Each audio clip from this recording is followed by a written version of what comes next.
नमस्कार, good morning, good afternoon. हालांकि सुबह तो कब की हो चुकी थी। मैं थोड़ा देरी से जागा आज। और मैं क्या, इस वक्त तो कई लोग देरी से जाग रहे हैं क्योंकि वो देरी से सो रहे हैं। हो सकता है उनमें से कुछ लोग देरी से सोकर जल्दी जाग जाएं। चुनावों का दौर है, राजनीति परवान पर हैं।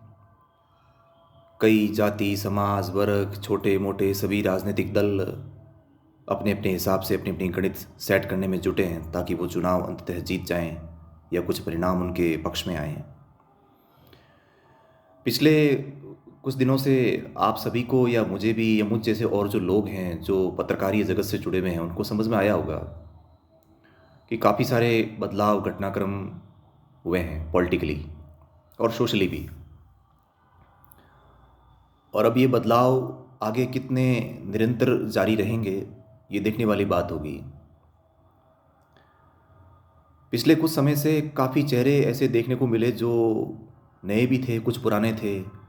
उनकी चर्चाएं काफ़ी आम हुई और उनकी चर्चाएं यहाँ से लेके अपने गांव, ढाणी, शहर, स्टेट कैपिटल जयपुर, अपने होम टाउन से लेके राष्ट्रीय राजधानी दिल्ली तक पहुंची। और देश के कई दूसरे राज्यों में भी उन नामों से जुड़े हुए कामों को जानने की कोशिश की गई, समझने की कोशिश की गई। अपने अपने हिसाब से सबने सोचा कि ये व्यक्ति वो हैं, ये चर्चा चली। अब सवाल ये उठता है कि क्या हम इस तरह के जो व्यक्तित्व हैं, चाहे वो पश्चिमी राजस्थान के एक नए उभरते युवा चेहरे रविंद्र सिंह भाटी का नाम हो, चाहे लोकेश मीणा हो, चाहे अभिमन्यु चौधरी हो, या इस तरह के तमाम युवा चेहरे, उन सबको लेकर है। क्या हम और हमारा समाज, हमारे आसपास का पर्यावरण, राजनीतिक संगठन, पार्टियां, क्षेत्रीय दल, क्या इन सब युवा चेहरों के लिए तैयार हैं? ये सवाल मेरे मन में भी उठा, आपके मन में भी उठा होगा और हम जैसे और भी कई लोगों के मन में उठा होगा। तो अंततः इस निष्कर्ष पर पहुंचा जा सकता है कि हमारे राजनीतिक संगठन, दल या हमारा समाज भी, मैं समाज को भी शामिल करना चाहूँगा, इस तरह की राजनीति, इस तरह की नई पॉलिटिक्स के लिए शायद तैयार कम है, तैयार पूरी तरीके से है नहीं, संपूर्णता नहीं आई है। अब इसके अलग अलग कई तरह के कारण हो सकते हैं। तो ये सवाल हमारे मन में उठा तो ये हमें पूछना भी चाहिए, समाज से पूछना चाहिए, राजनीतिक दलों से पूछना चाहिए, उन बड़े बड़े राजनीतिक दलों के हुक्मरानों से पूछना चाहिए जिनके पास टिकट देने की चाबी होती है। यहाँ पर किसी तरह का कोई आक्षेप या कोई आरोप नहीं है। सवाल ये है कि आप इस नए दौर को स्वीकार करने में इतने पिछड़ क्यों रहे हैं। और मेरा सवाल इन युवा चेहरों से भी है कि वो जो उम्मीदों का भार अपने ऊपर लेकर चल रहे हैं इस वक्त तो वो बड़ी खुशी के साथ लेकर चल रहे हैं। उनको देखकर और भी कई लोग, उनकी फैन फॉलोइंग्स, उनको चाहने वाले प्रशंसक, उनके रिश्तेदार, उनके समाज के लोग काफ़ी क्रेजी हैं। लेकिन क्या ये युवा चेहरे इस भार को लंबे समय तक ढो पाएंगे? ये मेरा सवाल इन युवा चेहरों से भी है।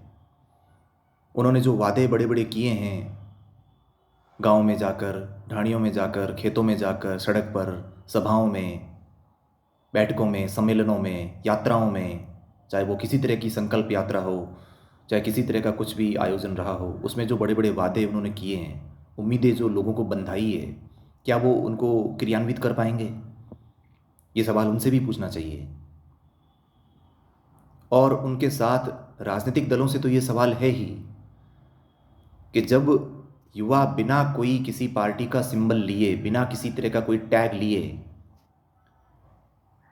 बिना किसी अपने ऊपर एक बड़े राजनेता का हाथ हुए इतनी बड़ी हिम्मत कर सकता है, इतनी उम्मीदों में लोगों को बांध सकता है, लोगों को उम्मीदों से जोड़ सकता है, तो आप इसके लिए तैयार क्यों नहीं हुए?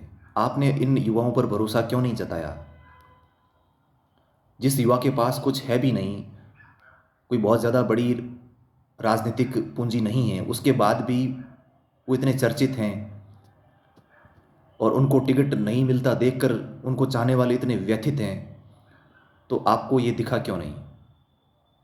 देखो, यहाँ पर संसार में सिर्फ बदलाव ही स्थायी है, चाहे वो जीवन का कोई क्षेत्र हो, बिजनेस हो, पढ़ाई हो, राजनीति हो या कोई और फील्ड।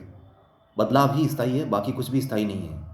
लेकिन आपने इस बदलाव को, मुझे नहीं लगता कि इस बार इस चुनाव में स्वीकार किया है। बेशक ये जो चुनाव है राजस्थान के अगले 10 साल या 5 साल या अगले 15 साल के भविष्य को तय करने की स्थिति में रहेगा। काफ़ी बड़ा चुनाव है ये, और पिछले 20-25 सालों से 98 से लगाकर हम सब देख रहे हैं कि इस बार कोई आश्वस्त नहीं इस बात को लेकर कि नहीं, रिवाज वही रहेगा। इस बात को लेकर कोई आश्वस्त नहीं है कि सरकार बदलेगी। बाकी हर बार हम आश्वस्त रहते हैं कि नहीं, सरकार तो चेंज होनी ही है। इस बार कुछ ये टक्कर जैसा या कुछ फाइट जैसा लग रहा है दोनों ही दलों में। और बेशक निर्दलीय कई क्षेत्रीय दल भी अपनी राजनीति मजबूत करेंगे, वो भी सदन में बैठने की स्थिति में रहेंगे। ऐसा देखने को मिलेगा इस बार कि सदन में कुछ ऐसे नए चेहरे सामने आ सकते हैं। तो सवाल बहुत सारे हैं, इनके लिए तैयार हम अभी तक नहीं हैं। और मैं उन युवाओं से भी कहना चाहता हूं जो इन बड़े युवा चेहरों के पीछे पीछे चल रहे हैं, क्या वो इनसे सवाल पूछ पाएंगे जिनके लिए पीछे दौड़ रहे हैं, पीछे चल रहे हैं, कि आप लोग हमारे लिए कितने तैयार रहोगे, कितने बरकरार रहोगे, आपके अंदर कितनी निरंतरता रहेगी? ये पूछने का जज्बा हमारे युवाओं में भी होना चाहिए। अक्सर देखा जा रहा है कि यहाँ राजनीति में सवाल पूछने का जो चलन है थोड़ा कम है। वोट देने का कतई ये मतलब नहीं होता किसी के पीछे आंख बंद करके समर्थन देने का, या समर्थन को पूरी तरह से झोंकने का। ये कतई मतलब नहीं होता कि हम सवाल पूछना बंद कर दें। किसी को सवालों से छूट नहीं मिलेगी, आलोचना से ऊपर कुछ नहीं है, सब उसके नीचे ही रहेंगे, चाहे वो राजनीति हो, नेता हो, कोई कितना ही बड़ा यूथ आइकन हो। अब चुनाव के दिन नज़दीक हैं, 25 नवंबर आ रहा है।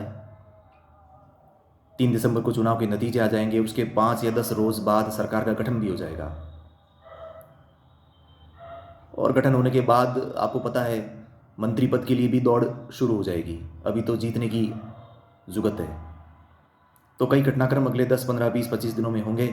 सवाल बेशक कई तरह के खड़े होंगे, पूछने वाले कितने होंगे ये देखने वाली बात होगी। इसी के साथ मैं अपनी वाणी को विराम देता हूँ। नमस्कार।